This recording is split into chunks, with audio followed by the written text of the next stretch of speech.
महर्षि दयानंद सरस्वती जी द्वारा रचित सत्यार्थ प्रकाश का हम सभी स्वाध्याय कर रहे हैं। इस सत्यार्थ प्रकाश के तीसरे समुल्लास में दर्शनों के संबंध में चर्चा हो रही थी कि छह जो दर्शन हैं, योग, सांख्य, न्याय, वैशेषिक, वेदांत और मीमांसा।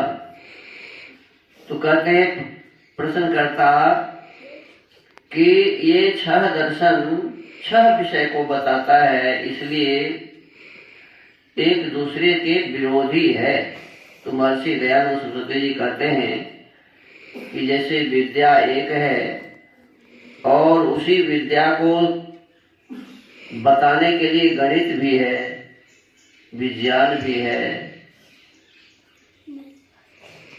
अनेक प्रकार के इतिहास, भूगोल आदि सब भी है, तो सब विद्या ही है। ठीक इसी प्रकार से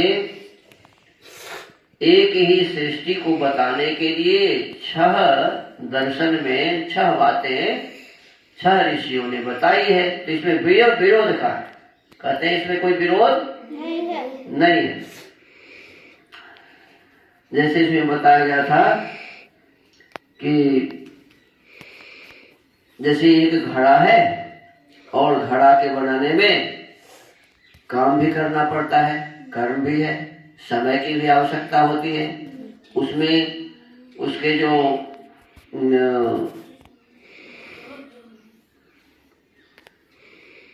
मिट्टी की भी आवश्यकता पड़ेगी, विचार भी करना पड़ेगा, जोड़ना भी पड़ेगा, संयोग भी करना पड़ेगा, वियोग भी करना पड़ेगा, पुरुषार्थ भी करना पड़ेगा और कोई न कोई उसे बनाएगा। तो इस प्रकार से ये सभी चीजें आवश्यक होगी। वैसे ही कहते हैं कि सृष्टि का जो कर्म कारण है उसकी व्याख्या मीमांसा में है। सृष्टि बनी तो उसमें काम करना पड़ा, तो इसकी व्याख्या किसमें है जी? कर्म की व्याख्या मीमांसा शास्त्र में है। फिर कहते हैं समय की व्याख्या वैशेषिक दर्शन में है। समय की व्याख्या किसमें है? वैशेषिक दर्शन में है।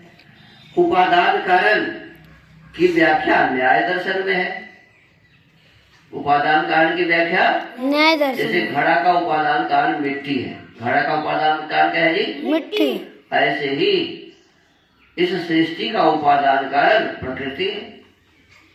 सृष्टि का उपादान कारण क्या है जी? प्रकृति है। तो कहते हैं उपादान कारण की व्याख्या न्याय दर्शन में है। पुरुषार्थ की व्याख्या योग दर्शन में है। पुरुषार्थ की व्याख्या योग दर्शन में है। तत्वों के अनुक्रम से परिगणन की व्याख्या सांख्य दर्शन में है। और निमित्त कारण जो बनाने वाला है, जैसे घड़ा को बनाने वाला कुम्हार है और संसार को बनाने वाला, सृष्टि को बनाने वाला परमेश्वर है।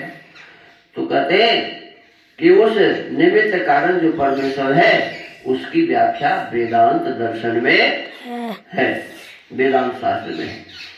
तो इससे कुछ भी विरोध नहीं है। स्वामी जी क्या कहते हैं जी? इसमें किसी भी दर्शन का किसी से विरोध नहीं है। एक ही विषय वस्तु को सिद्ध करने के लिए छह व्यक्ति छह पदार्थ को बताता है।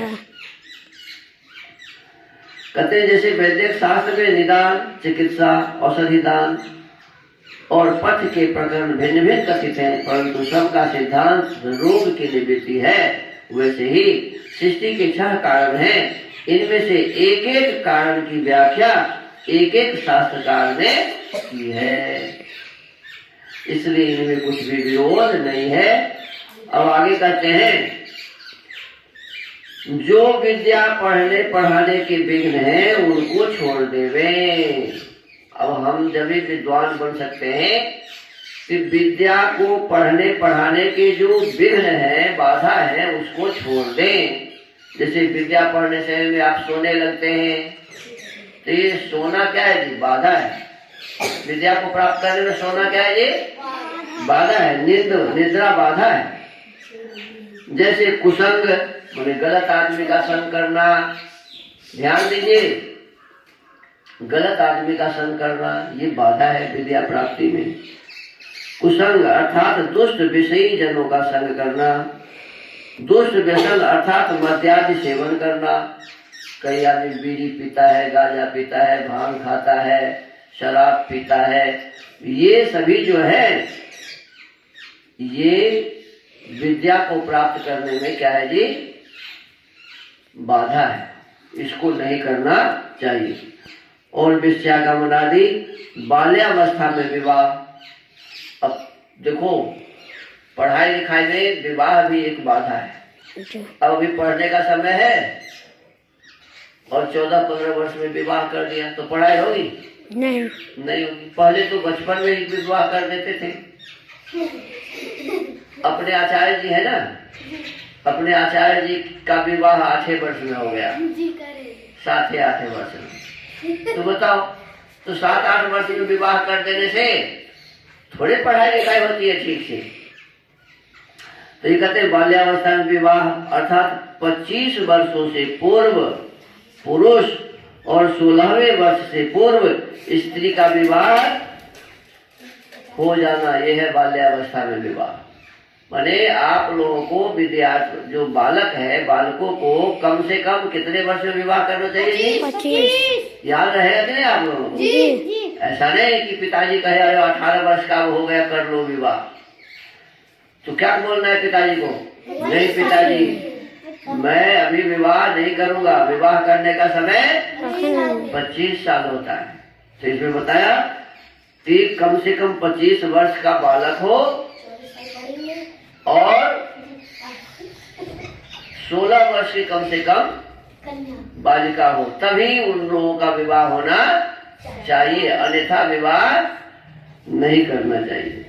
ये बाल विवाह हो गया। फिर अब तो सरकार नियम बना दिया है कि लड़की का भी 22 वर्ष होना चाहिए, लड़का का भी 22 वर्ष होना चाहिए। पहले था 18 वर्ष, पहले कितना था?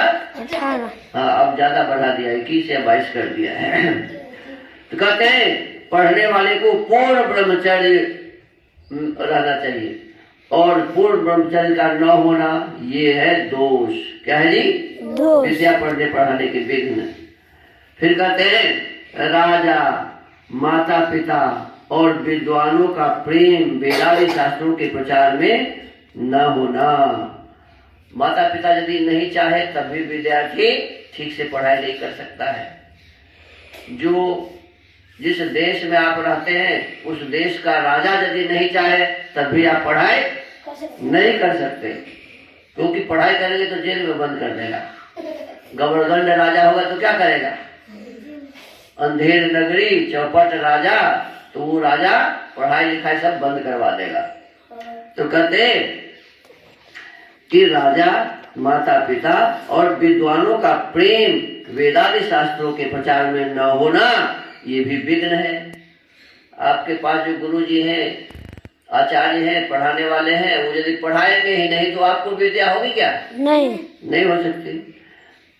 अति भोजन, देखो इसमें आप लोग ध्यान नहीं देते, खाते हैं तो खूब खा लिया और खा करके जब नहीं खा सके तो जाके वॉमिट कर दिया। तो ये जो है ना, ये विद्या के प्राप्ति में विघ्न है। अति भोजन, बहुत खाना, बहुत नहीं खाना। विद्यार्थी के लिए कहा है 5 प्रकार के गुण होने चाहिए विद्यार्थी में। क्या क्या होना चाहिए जी? काग चेष्टा, कौवा जैसे सजग, बको ध्याना, बगुला जैसे ध्यान मग्न पढ़ाई के लिए, है ना। स्वान निद्रा, कुत्ता जैसे नींद, और फिर अल्पहारी, कम खाने वाला। विद्यार्थी को कैसा होना चाहिए जी? अल्पहारी, कम खाने वाला। गृह त्यागी, घर से बाहर रहने वाला। घर में रह के विद्या प्राप्ति नहीं होती। कहते अति भोजन, अति जागरण। और कई आदमी है कि रात भर जग जग करके सिनेमा देखता रहता है, तो अति जागरण करना। पढ़ने पढ़ाने, परीक्षा लेने व देने में आलस्य वाकर कपट करना, सर्वोपरि विद्या का लाभ न समझना, बल, बुद्धि, पराक्रम, आरोग्य, राज, धन की वृद्धि न मानना, ईश्वर का ध्यान छोड़ अन्य पाषाणादि जड़ मूर्ति के दर्शन पूजन में व्यर्थ काल खोना। देखो अभी सभी क्या कर रहे हैं, माने जड़ बुद्धि मूर्ति में एक गंगा में जा करके लोग अभी नहा रहे हैं, डुबकी लगा रहा है। विद्या बढ़ाने के बदले अभी कुंभ में जा करके डुबकी लगा रहा है कि भाई अब हमको तो मोक्ष मिल जाएगा। पता नहीं सरकार भी इसी को बढ़ावा दे रही है, सभी विद्वान भी उसी में लगे हुए हैं। बड़ी विचित्र परिस्थिति बनी हुई है और जो उचित है ईश्वर की उपासना उसको छोड़ दिए हुए हैं। ईश्वर की उपासना यम नियम आसन प्राणायाम प्रत्याहार धारणा ध्यान और समाधि के माध्यम से होता है, उसको छोड़ करके और सभी कुंभ में जाकर के अभी धर्पण दिया हुआ है। महीना महीना डेढ़ महीना वहां रहेगा और गोता लगाएगा गंगा में कि हम तो सीधा कहाँ चले जाएंगे, मोक्ष में चले जाएंगे। अब उसमें जो मछली है, जब इसके एक दिन नहाने से एक महीना नहाने से मोक्ष मिल जाएगा तो मछली को तो मोक्ष है। मछली तो हमेशा गंगे में नहाती है, ये विचार करना चाहिए ना। लेकिन लोग ध्यान नहीं देते, लोग इसी पाषाण आदि में, उसी के दर्शन पूजन में, मेला ठेला में अपने आप को समझता है कि मैं तो बस परमात्मा की उपासना कर रहा हूँ, जो गलत है। कहते मूर्ति के दर्शन पूजन में व्यर्थ काल खोना मैंने समय खोता है। माता पिता अतिथि और आचार्य विद्वान इनको सत्य मूर्ति मानकर सेवा सत्संग न करना। देखो जो अपने माता की सेवा नहीं करता, पिता की सेवा नहीं करता, अतिथि अभ्यागत की सेवा नहीं करता, आचार्य की सेवा नहीं करता, विद्वानों की सेवा नहीं करता, कहते हैं यही सत्य मूर्ति है। असली मूर्ति कौन है जी? माता पिता गुरु अतिथि विद्वान, ये असली मूर्ति है। इसी मूर्ति की हमें सेवा करनी चाहिए। कहते इनकी सेवा न करना ये विद्या के प्राप्ति में विघ्न है।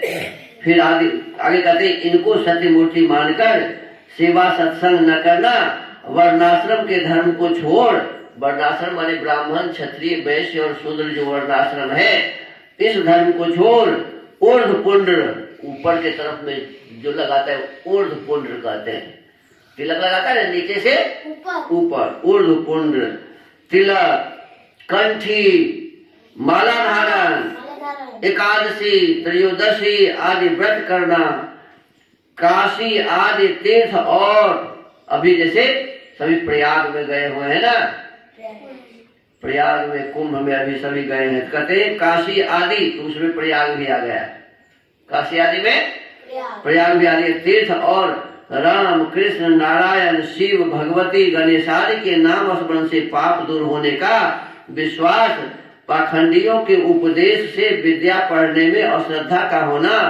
विद्या धर्म योग परमेश्वर की उपासना के बिना मिथ्या पुराण नामक भागवतादि की कथादि से मुक्ति का मानना, लोभ से धनादि में प्रवृत्त होकर विद्या में प्रीति न रखना, इधर उधर व्यर्थ घूमते रहना इत्यादि मिथ्या व्यवहारों में फंस के ब्रह्मचर्य और विद्या के लाभ से रहित होकर रोगी और मूर्ख बने रहते हैं। ये सभी विद्या के पढ़ने पढ़ाने के विघ्न हैं। क्या है जी? पढ़ने पढ़ाने के विघ्न हैं। तो हम आपको इन विघ्नों से अलग होना चाहिए और बहुत मेहनत परिश्रम करके अपने इस जीवन को शुद्ध और पवित्र बना के विद्या को ग्रहण करके विद्वान बन के अपने जीवन को सुखी बनाना चाहिए और दूसरों के सुख को भी बढ़ाना चाहिए। तो सत्यार्थ प्रकाश के स्वाध्याय को आज यही विराम देते हैं। ओम।